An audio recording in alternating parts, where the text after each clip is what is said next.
Hello and welcome to our NewsX podcast show, which is Get Candid with Chitwan. Welcome to Get Candid with Chitwan. Today we are talking to the team behind Swan Livelihood, a Delhi-based social entrepreneur, youth and women through skill trading and mentoring transforming life in both urban and rural area.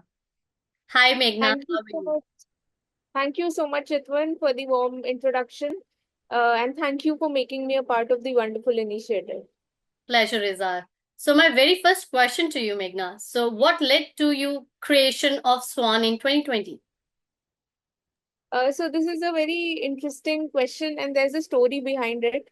So I hold a decade of experience in corporate and development sector, and while I was working in the development sector, my primary role was involved in the space of skill development, monitoring and evaluating the work of all the NGOs.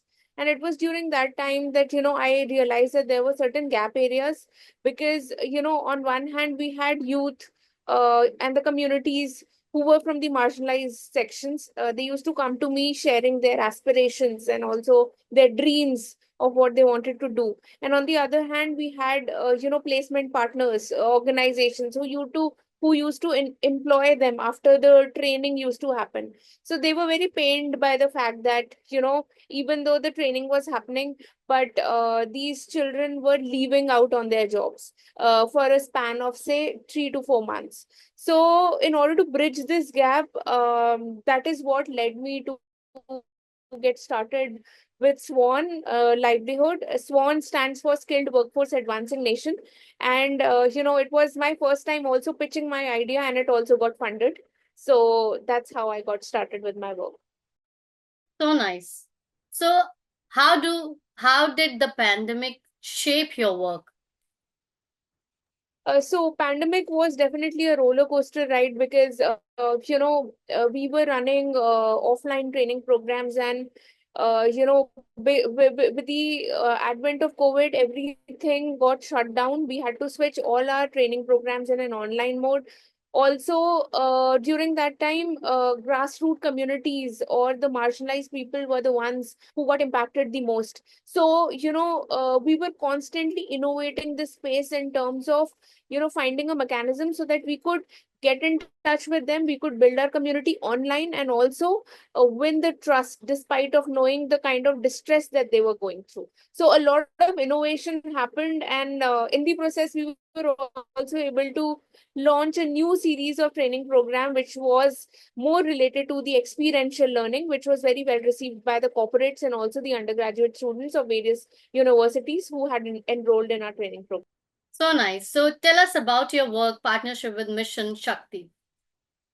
So yeah, so it was during the time of pandemic when the grassroots communities were getting impacted. There was a huge gap area in terms of what and how the government was providing, all the support to the workforce, particularly the migrants who were moving from the urban landscape to back to their villages. So the gap was that on one hand, government was rolling a lot of welfare schemes and policies for the migrant workforce. But on the other hand, at the grassroots level, the workforce wasn't very aware of it. Or even though they had some understanding, they really did not know how to avail all the benefits and the schemes which the government was providing to them. So, Mission Shakti program, which is a flagship program of government of Uttar Pradesh, was so we were very much active in that, in which we went around the various factories of Delhi NCR, empowering the migrant women who were working in these factories, and briefing them about various policies and schemes which the government was providing to them, the benefits that they could avail. And also we provided them with a lot of hands-on exercises, like how to open their bank accounts, how to open their how to fill the form to avail a particular scheme, because these So were nice. some of the things that they did not know. Hmm. Very true. But I'm glad that people are like trying their best and trying their hard to recognize the people which they are not aware of anything. This is so nice. So my next question to you, what kind of training do you offer to youth and women? So there are multiple training programs, and our expertise lie in curating, various diverse kind of learning programs for youth, particularly who are in their undergraduate and postgraduate, and also who are pursuing entrepreneurial journey. We have a program on social entrepreneurship and sustainability, primarily focusing on regenerative leadership. Uh, I have personally been invited to a lot of sessions across Delhi University in order to empower young minds so that they could get started either in the can be scaled further in this space. So what kind of training do you offer to youth and women? So we offer a diverse range of training programs, and our expertise lies in curating training programs which are customized to the needs of our target audience. So, particularly focusing on the undergraduate youth, postgraduate youth, and also the students who are pursuing their entrepreneurial journey, we have a program on social entrepreneurship and sustainability.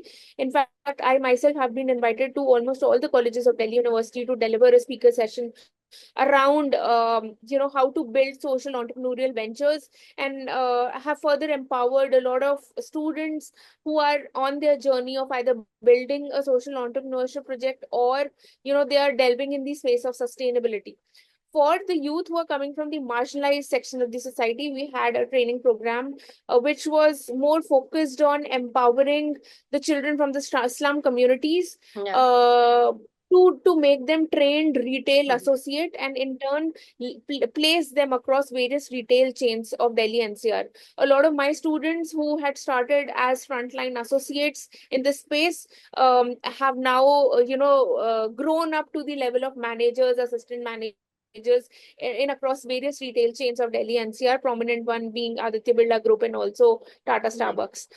Apart from that, particularly after pandemic, we have been very, very actively working in the space of empowering rural women to become micro entrepreneurs. And we have a training program, which is like a month-long training program, along with the mentorship sessions that we provide to the rural women, so that they could not just get started, but also get end-to-end support in terms of how to avail market linkages, how to improve the branding of their product, how to create their digital presence, and so on. So these are the type of programs that we are running, and also we are very, very actively working at the grassroots space. Very nice. So how do you reach rural community today? So we have a multifold approach towards it. First is through collaborations with various grassroots organizations. So initially, we first do a need assessment in collaboration with various grassroots organizations to find out whether there is a need for such kind of a program. We try to understand the aspirations and dreams of the rural women, if they are wanting to get self-independent, if they are wanting to get started of their own, using the skills that they already have. And then once we assess the need, we curate the training program. All our training program are very, very different in nature, because and they are more state specific, because we also realize that the needs and the aspirations of different states are different. So after doing the need assessment only, we Yeah. curate the training programs, and so that the impact is more. And Mhm. we have seen wonderful results of the rural women attending our training programs, and also not just getting started with their ventures, but those of them who have opened their ventures for more than a year have started earning a revenue between 10,000 to 35,000 per month. They have been recognized as Lakpati Didis by Ministry of Rural Development, and have earned state and national level accolades and awards, which is like a source of inspiration to us as well. Many congratulations to you for your awards. So my next question to you, any story that stands? Yeah. We have a lot of stories, and of the rural women who have not just become self independent, but also have acted as a role model for the entire village of their community, through which a lot of more women are taking a step forward. a lot of these stories are there on our YouTube channel by the name of Swan Livelihood, in which the women themselves are sharing what were the problems that they faced before, and how, or what improvements they have seen now after they have got started and after they have attended the training program. So would really encourage everyone to watch these stories on our YouTube channel, which is by the name of Swan Livelihood. So nice. So my next question and the last question to you, like what next for Swan? This is very, very interesting question upon which we are also ideating at the moment. And the next step for us is to integrate technology into the work that we are doing, because we feel that when we integrate tech into the work, we will be able to reach out to more far-fetched areas, more areas which are in the interiors of our states and our country, particularly the tier 3 areas. And we will further be able to accelerate our impact through the work that we are doing. So nice. So nice.